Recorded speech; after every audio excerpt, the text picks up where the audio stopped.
41 жастағы Ләйла есімді шымкенттік әйел өзінің қалай шалданып, жалғыз қалғанын айтып берді.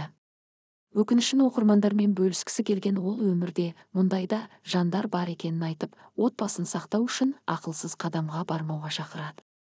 Мен осы жасымда әлемде жалғыз қаламын деп ойламаппын. Бұдан кейінгі өмірім енді оңады деп те ойламаймын. Бүкіл әлем күйрегендей болды мен үшін деп жылаған ол өзінің басынан өткен оқиғасын әріден бастады. Өзімнің бедеу екенімді, ешқашан бала сүйе алмайтынымды тұрмысқа шыққан соң 3 жылдан кейін білдім. Бас қосқанымызға 3-ші жылға айналғанда жүкті бола алмауымның себебін тексерілген дәрігерлеріміз анықтап берді. Қай жерге барсақ та дәрігер кінәні менен тапты. Сүйіп қосылған күйеуім менің қайғымды жеңілдетуге барын салды. Екеуміз ғана өмір сүре беретінімізді, мені ешқашан тастамайтынын айтып ант су ішті. Расында ол мені тастаған жоқ. Мені бала туып бере алмайтын әйелін бәрінен қорғады. 20 жыл бойы менің кемшілігімді бір ретте бетіме баспай, керісінше алақанына салып аялады. Осындай жанға бала туып бере алмағаным мені одан сайын іштей жегідей жейтін. Соңғы 3 жыл бойына бәрін ойладым. Суррогат ананы қаламады. Асырап алуға да қарсы болды. Мен сенен бала сұраған жоқпын, болды, жетер деп ол тақырыпты жауып тастай беретін. Бірақ бала көрсе, кішкентай сәбиді қолына алса көзінен арманның ұшқыны мен артынша көңілсіздік табын сезетімін.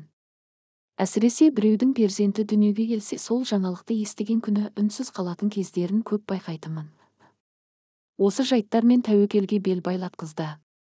Күйеуімнің көңілін аулап, өзіне қарата алатын қызды өзім таптым деп біршама үнсіз қалды ол.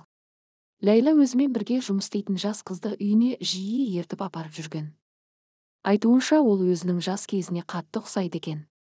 Тіпті дене пішініне дейін менен айнымайтын қыз.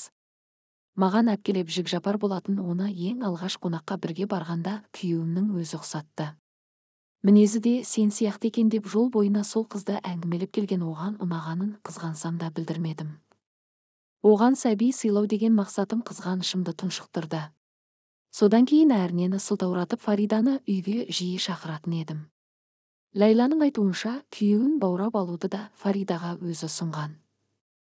Басында қарсы болып өкпелеген қыз кейіннен көніпті. Екеуміз ажырамас дос, құрбы боламыз деп серттестік. Некелеп адал жолмен, ежелгі салтпен екінші әйел етіп алуға уәделестік. Одан тек күйеуімнің өміріне қуаныш әкелер, ізін жалғастырар, ұрпақ сыйлауды ғана талап еттім. Екеулеп күйеуімді де көндірдік.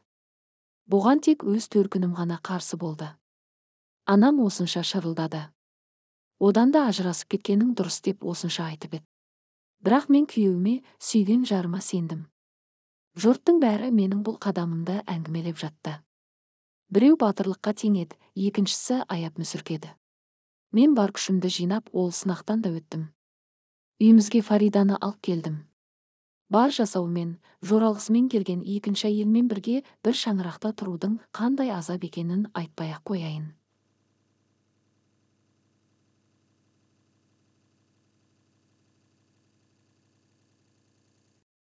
Арғы бөлмеде олардың бірге жатқаны мен үшін тозақтай болса да, қолыма ертеңгі күні сүйген жарымның перзентін ұстайтынымды ойлап, немересін күткен енедей сезіндім өзімді.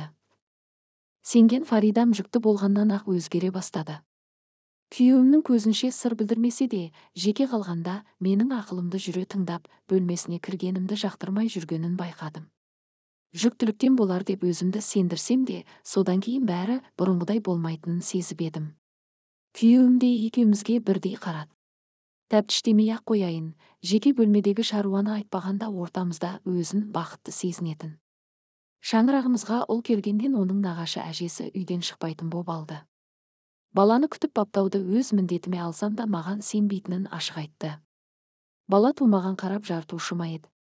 Кім біледі ойында не барын дегенде өз үйімнен өзім шығып кете бердім. Әу баста алдарынан өзім өтіп, өзім алып келгенде әңгімелері ондай емес еді. Мұндай кірбіңнің ең соңында жарлары белгілемес пе? Бала үшін ұрыс болды үйде. Сондағысы менің балаға қарағым келгені, қолыма ұстап жұбатқым келгені себеп. Фарида менен қызғанып бар уәдесін ұмытты. Бұрынғы ізетінен дымда қалған жоқ. Мені ашықтан ашық ренжітіп қарсы шыққан күйеуімді баламен боп салады. Болмашыдан ұрыс шығарып, баласын алып төркініне кетіп қалатында қайтпай жатып алушы еді. Сөйтіп жүргенде екінші сәбиіне аяғы ауырлады.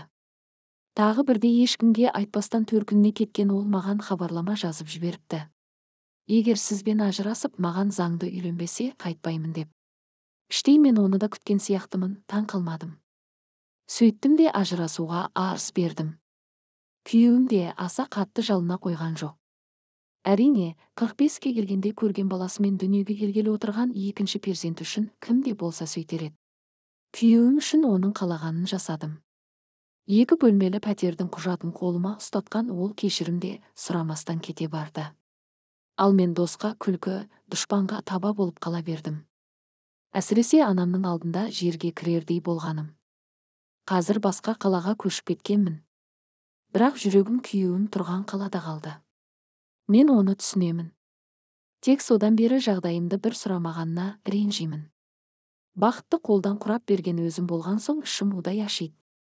Ал Фариданың сөзінде тұрмағаны сол жаныма қатты батады. Ойласам, жанымды қоярға жер таппаймын. Қазір олардың 3 ұлы бар. Аман болсын барлығы. Олар бақытты, оларда бәрі бар. Мен де ше, түк те жоқ. Өмірімді өз қолыммен талқандадым ба, білмеймін. Өзімді тек алданып қалғандай сезінемін, дейді Ләйла өкінішпен.